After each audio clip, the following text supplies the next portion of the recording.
Olá a todos, sejam bem-vindos. Hoje a gente vai falar um pouco sobre a terapia nutricional no diabetes tipo 2, como a gente maneja num paciente idoso frágil.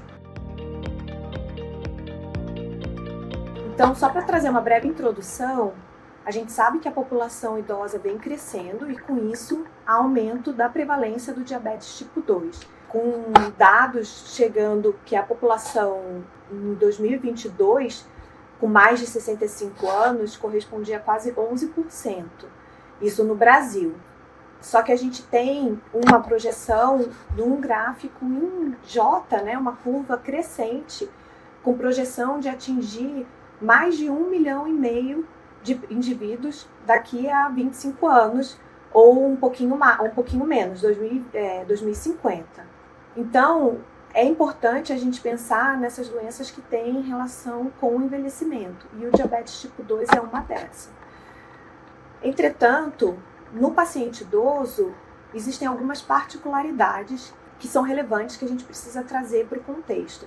O paciente idoso, principalmente pensando no paciente idoso frágil, ele é um paciente que tem maior prevalência de sarcopenia, é um paciente que tem maior risco de fazer hipoglicemia, de ter perdas funcionais, é um paciente mais inflamado cronicamente e normalmente é um paciente em uso de polifarmácia. Então a gente precisa individualizar a terapia nutricional e a terapia medicamentosa. As duas terapias devem ser individualizadas nesse indivíduo. Por quê? A gente precisa preservar que esse indivíduo tenha autonomia, preservar a função dele, a qualidade de vida dele. Então a gente não tem que olhar só para o manejo glicêmico, como a gente faz com um indivíduo mais jovem, de, às vezes, metas glicêmicas um pouco mais estritas. O diabetes tipo 2 aumenta o risco de incapacidade, então aumenta o catabolismo, aumenta a inflamação crônica decorrente da hiperglicemia. O diabetes também aumenta o risco de demências, principalmente de demências vasculares e demências de Alzheimer.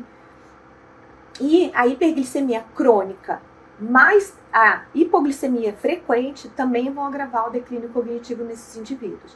Então a gente precisa preservar, prevenir a sarcopenia e a fragilidade desse paciente, tentando fazer um manejo glicêmico mais adequado. Então, só falando um pouquinho de fragilidade, porque aqui, de novo, a gente está falando sobre diabetes tipo 2 no indivíduo idoso frágil. Então, a fragilidade é uma síndrome com múltiplas causas e que é caracterizada pela diminuição de força, diminuição da resistência e função fisiológica e aumento da vulnerabilidade desse paciente. Então, é um paciente que tem maior probabilidade de desenvolver demência e aumento da mortalidade também. Então, falando um pouquinho sobre fragilidade, não é o escopo da aula, né? A gente vai falar sobre diabetes 2 no idoso frágil, mas só para se ter uma ideia, a gente tem escalas de fragilidade. Então, existem critérios que vão pontuar, e aí a gente vai conseguir caracterizar se esse é um idoso pré-frágil ou um idoso frágil. Então, como exemplo, a gente tem a escala de Edmonton, a escala de fragilidade é Clinical Frailty Scale. Então, dependendo do serviço, você vai usar mais uma ou outra, tem pessoas que têm mais prática com uma ou outra, mas independente de qual escala você optar para classificar esse paciente, os pontos vão conseguir ajudar a gente nesse norte. Então, não é uma coisa mais objetiva do que subjetiva. E qual é a importância da gente entender a fisiopatologia da fragilidade? Principalmente que doenças inflamatórias vão aumentar o risco de fragilidade. Esse indivíduo vai ser um indivíduo mais inflamado, ele vai ter desregulação neuroendócrina, e como eu falei, ele vai ser um paciente que tem maior risco de desenvolvimento de sarcopenia, a própria inflamação vai aumentar a anorexia, acaba entrando quase como um looping, né? Ele vai ficar com mais anorexia e vai acabar se alimentando menos, vai perder mais massa muscular. Isso vai impactar também na imunidade do paciente, aumentando mais a fragilidade, na parte cognitiva, no metabolismo de glicose. Então é aí que a gente precisa entender aonde a inflamação também age na desregulação desse indivíduo que já é um indivíduo diabético tipo 2. E com isso o paciente vai ter maior chance de queda, perda de peso, ele vai ter menos autonomia para as atividades básicas do dia a dia, ele vai ser um paciente que vai ser mais lentificado na marcha e com mais fadiga. Então a fragilidade física é uma condição, mas é possível de ser manejada. Porque não depende necessariamente da idade. Como a gente viu naquelas escalas anteriormente, elas têm critérios que vão pontuar, mas esse critério não inclui a idade necessariamente do indivíduo. Então, a gente não vai olhar para o indivíduo de 90 anos e falar que ele é frágil. A gente vai caracterizar de acordo com os critérios clínicos que esse paciente apresentar. Mas por que eu falo que é possível de ser manejada? Porque a gente consegue, com exercício físico resistido e aeróbico, com suporte calórico e proteico adequado, muitas vezes necessidade de reposição de vitamina D, e a gente revisar a polifarmácia desses pacientes também é importante, porque a gente vai poder ver, de repente, que medicações que podem estar contribuindo para até alterações de sonolência, ou fadiga, ou lentificação, e a gente poder enxugar, entre aspas, um pouquinho essa prescrição e manejar um pouco a fragilidade desse indivíduo. Então, a gente tem essas estratégias que a gente pode usar para poder ajudar esse paciente e manejar essa fragilidade. Então, só para dar uma ideia, aqui linkando já fragilidade com sarcopenia, né? A sarcopenia é o declínio da força e da massa muscular, mas ela parece ser uma manifestação central da fragilidade. Então, aquele indivíduo frágil, ele geralmente é um indivíduo sarcopênico. Mas os indivíduos com sarcopenia não necessariamente são indivíduos frágeis. Então, esse slide é para ter uma ideia da diminuição da massa muscular no paciente. Muitas vezes a gente nem vê diminuição tanto de diâmetro ou circunferência daquele membro, mas a gente consegue ver que dentro, se a gente faz um corte, mais à esquerda, minha esquerda aqui, vai ser um paciente que vai ter uma massa muscular mais preservada, ao ponto que o outro paciente, ele é um paciente que tem uma massa muscular diminuída, e aí vai ser um paciente sarcopênico com tudo que advém da sarcopenia, principalmente aumento de risco de queda e dependência para as atividades básicas do dia a dia, falando no indivíduo idoso. Então, pensando em sarcopenia, a gente tem como grande norteador para a gente o SARC-F, porque ele vai ser uma diretriz que vai ajudar a gente a classificar, a ver as características e ver se esse paciente tem uma sarcopenia provável, se ele tem uma sarcopenia de fato, ou se a sarcopenia dele já é uma sarcopenia severa. Então, a gente precisa sempre que suspeitar do paciente, a gente aplicar o SARC-F, que é um questionário. Caso esse SARC-F seja negativo, a gente não classifica o paciente como sarcopênico, a gente vai reavaliar esse paciente numa próxima avaliação, seja 3, 6 meses, a critério da equipe clínica que acompanha o paciente. Mas caso o SARC-F seja positivo, a gente já pode testar o paciente com força muscular, hand grip, o teste de levantar da cadeira. E aí, caso a gente tenha uma sarcopenia provável, a gente pode, então, usar de exames de imagem para avaliar a quantidade ou a qualidade da massa muscular. Então, a gente pode usar exames complementares como DEXA, bioimpedância, tomografia ou até ressonância. E aí a gente confirma a sarcopenia e, a partir daí, determina se é uma sarcopenia severa ou não. E o que a gente mais usa para fazer essa determinação é o teste da caminhada de 400 metros. Mas, de novo, assim, a gente não é o escopo da aula, só quis dar uma introdução, uma breve revisão dos conceitos de sarcopenia e dos conceitos de fragilidade, porque são condições clínicas que a gente vê muito associadas no paciente idoso com diabetes tipo 2. Então, assim, para falar sobre o manejo do diabetes tipo 2 idoso, eu me baseei principalmente na última diretriz oficial da Sociedade Brasileira de Diabetes, onde eles falam que o tratamento farmacológico vai ser o mesmo. Então, assim, as medicações são as mesmas usadas para adultos jovens, só que tem particularidades para esses indivíduos idosos com comorbidade, já com alteração cognitiva, em uso de polifarmácia, sarcopênicos e frágeis. Porque esses indivíduos eles têm um maior potencial para interações medicamentosas e eles têm uma menor resposta glicêmica contra-regulatória. E aí, qual é o principal problema disso? É o paciente aumentar o risco de hipoglicemia. E o idoso, aumentando o risco de hipoglicemia, ele pode aumentar o risco de queda, e aí ter uma fratura, ele pode estar em casa e ninguém, né, não ser assistido por ninguém para manejar essa hipoglicemia, e etc. Bom, então, como eu havia falado, eu me baseei para essa apresentação principalmente na diretriz da Sociedade Brasileira de Diabetes, de 2025, mas também peguei algumas recomendações das diretrizes do ADA, da Sociedade Americana de Diabetes, também de 2025. Elas são bem parecidas nas suas orientações. Então, pensando em meta glicêmica, para aquele indivíduo idoso independente, a meta dele vai ser igual a de um adulto jovem, uma hemoglobina glicada menor que 7,5. Para aquele paciente frágil com comorbidades, a gente vai pensar em ser um pouquinho mais tolerante, um pouquinho mais permissivo com a meta de hemoglobina glicada, e aí a gente fala entre 7,5 e 8,5. Para aquele paciente muito frágil, ou paciente em terminalidade, o nosso objetivo principal vai ser evitar hipoglicemia e sintoma associado à hipoglicemia. Então, a gente vai pensar em conforto e segurança do paciente.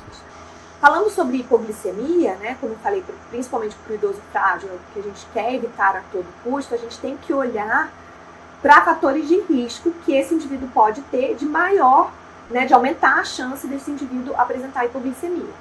Então, quais seriam os fatores de risco? O uso de insulina, uso de sulfonilureias, a idade, insuficiência renal, uso de polifarmácia, que muitas vezes aumentam ali o tempo, né, diminuem o tempo de metabolização de alguns fármacos antidiabéticos, jejum prolongado e déficit cognitivo. E quais seriam as principais consequências? Assim, a gente já sabe que aumenta a mortalidade, mas aumenta o risco de queda, como eu também falei, aumenta o risco de arritmia e aumenta o risco de declínio cognitivo. Então, o que a gente precisa usar? Pensar em fármacos que têm menor risco de hipoglicemia e, mais uma vez, flexibilizando as metas de hemoglobina glicada. Então, a gente precisa avaliar a classe funcional do paciente para individualizar o tratamento. Então, a gente vai ver se esse é um paciente sarcopênico, se ele é um paciente frágil, se ele já tem alteração cognitiva ou demência previamente, quais são as comorbidades.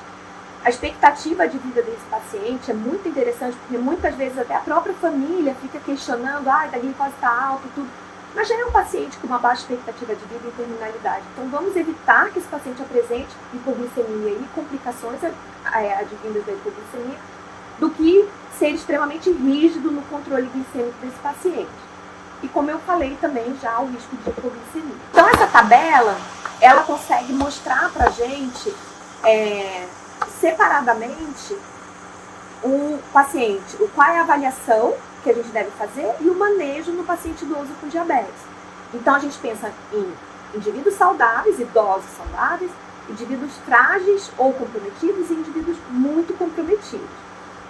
Então pensando no indivíduo saudável, idoso saudável, como eu falei, meta de hemoglobina glicada igual para o indivíduo adulto jovem, uma glicemia de jejum entre 80 e 130, uma glicemia de 2 horas menor que 180. Então a gente precisa reduzir o risco cardiovascular desse paciente, da mesma forma do adulto jovem, reduzir complicações microvasculares, evitar a hipoglicemia, isso vai ser sempre no paciente idoso, preservar a nutrição, preservar a funcionalidade, prevenir sarcopenia nesse paciente, para a gente evitar, então, que ele se torne um indivíduo frágil ou comprometido. Já aquele indivíduo frágil, a gente vai ter uma meta de hemoglobina glicada mais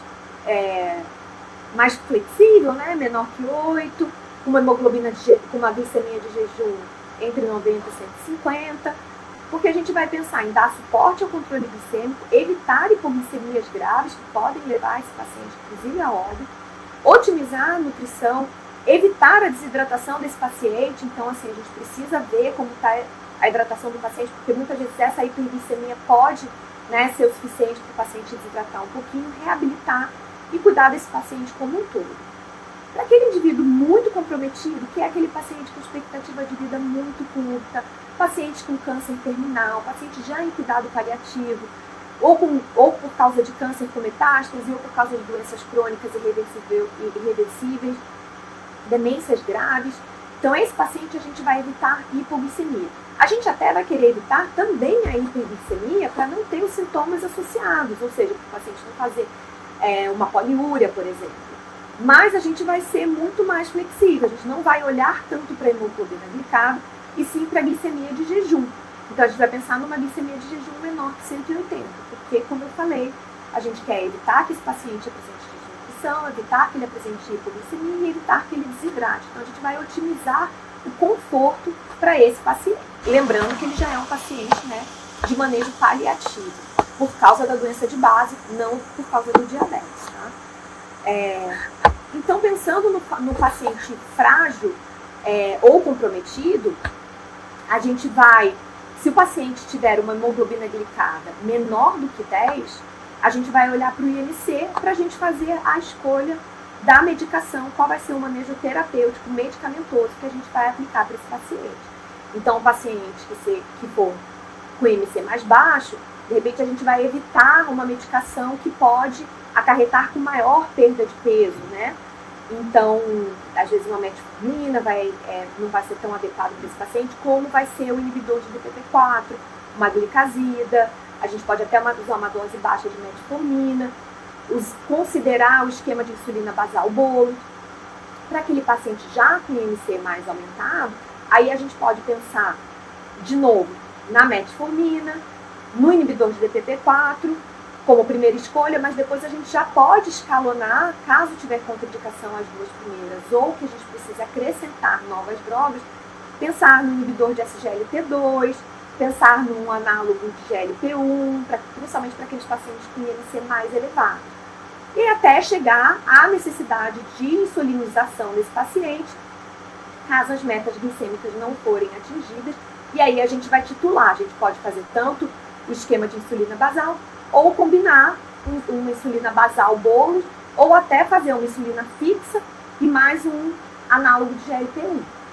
Para aquele paciente, então, que tiver uma hemoglobina glicada maior do que 10 ou tiver sintomas de hiperglicemia, né, as polis, aí a gente já começa como primeira escolha insulinizando esse paciente.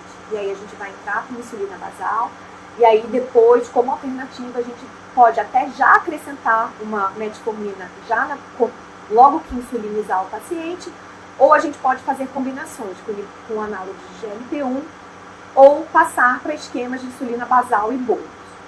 Como eu falei, o paciente idoso muito comprometido já em manejo paliativo, a nossa primeira escolha vai ser uma insulina basal para suporte, para a gente evitar aquelas hiperglicemias, né, e os sintomas associados à hiperglicemia, ou principalmente a desidratação, que pode acarretar da hiperglicemia.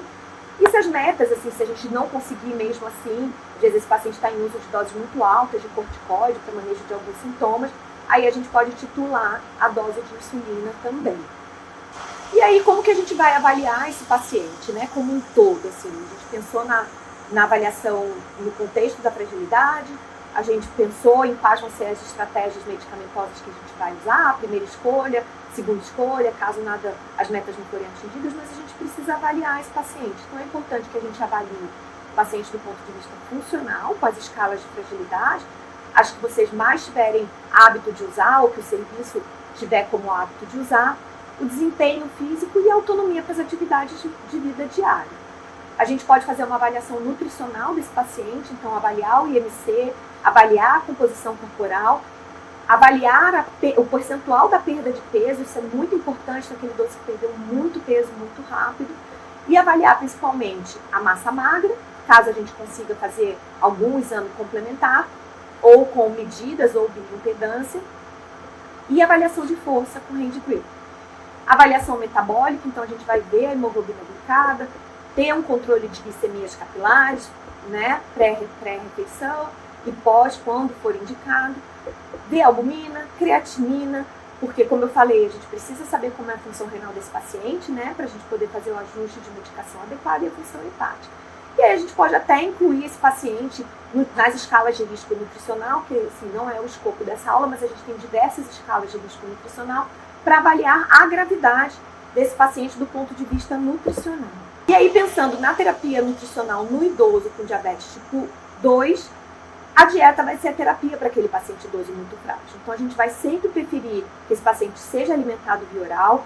As recomendações de caloria, percentual de proteína, carboidrato, não é diferente, gordura, não é diferente do indivíduo diabético de maneira geral, que não é diferente do indivíduo de maneira geral. Então, a gente vai querer 45% a 55% do VET de carboidrato, a gente vai querer de 30% a 35% do VET de lipídio, a gente vai querer incluir fibra na dieta desse paciente e oferecer aí, obviamente de acordo com a condição clínica do paciente, cerca de 25 a 35 calorias por quilo de peso. A gente quer evitar o excesso calórico, mas a gente quer evitar também que esse paciente seja muito depletado de caloria e proteína. Pensando em proteína, a gente vai preferir aquelas de alto valor biológico, mas a gente vai sempre adequar de acordo com a função renal do paciente.